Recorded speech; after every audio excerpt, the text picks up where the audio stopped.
Hello, good people. This is Avril, and today's inward portrait is all about Anna Wintour.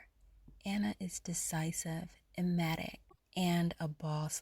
Born November the 3rd, 1949, in London, United Kingdom. She has a house in the countryside of America.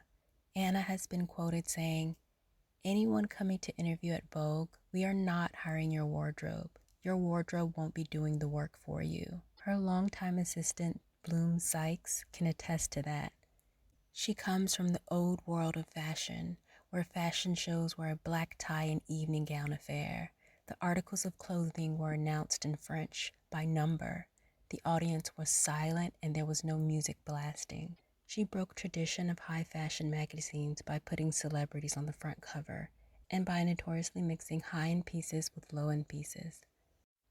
Anna collaborated with CFDA, or Council for Fashion Designers of America, Fashion Fund, which supports young designers, spawning from the 9/11 terrorist attack, which happened on the first day of New York City's Fashion Week.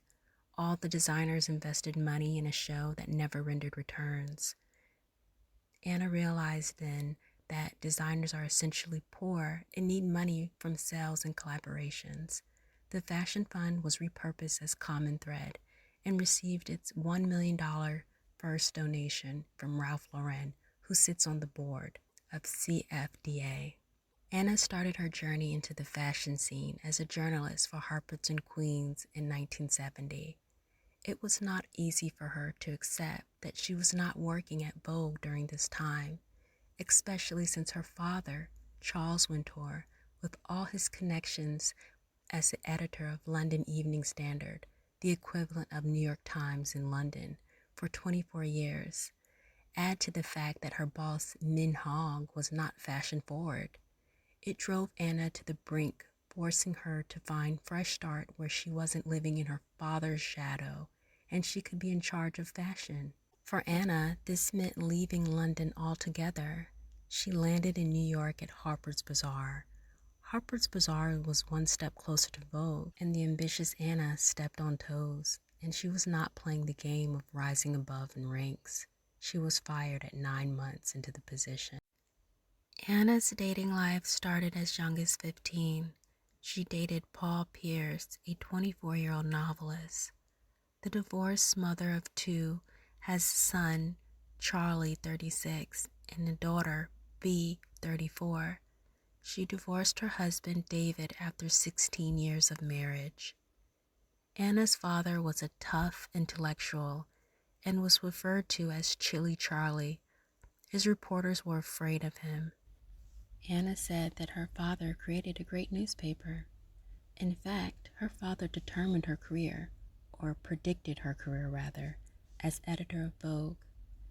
Anna said that she learned from him that people respond well to someone that knows what they want. Admittedly, Anna says she was thrown into her career by ignorance. She knew nothing about fashion or the fashion world. In fact, she was a tomboy. She has been working at Vogue for 30 years, starting as creative director. She became editor-in-chief in 1988. Her career with Condé Nast started even earlier. Anna was 6 months pregnant when she took the job as editor-in-chief at British Vogue, a job that lasted only a year and a half. Her best advice to the younger generation is to be true to yourself and listen to others whose opinion you respect and look up to. But in the end, it has to come from you. You can't really worry about what people are doing from the left or to the right of you, or what the competition might be doing or other people in your field might be doing. It has to be a true vision. Imagine your job and how you try to ascend the ranks and all the obstacles that you faced.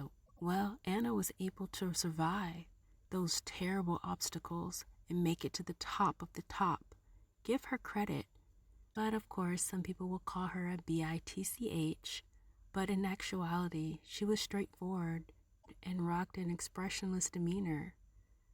Anna wakes up at 5:45 in the morning and plays 1 hour of tennis at least 4 days a week.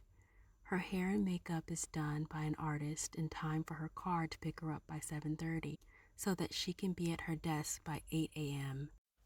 She's the third biggest campaign contributor for the Obama administration. She's also PETA's punching bag because of her love for real fur. Anna has always been rebellious. She's done things her way. She dropped out of high school.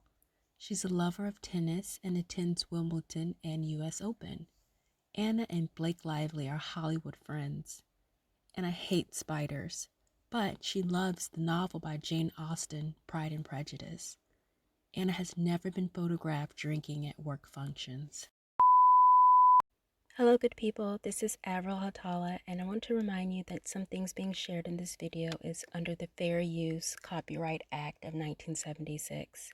The comments and opinion in this video is for entertainment and educational purposes only.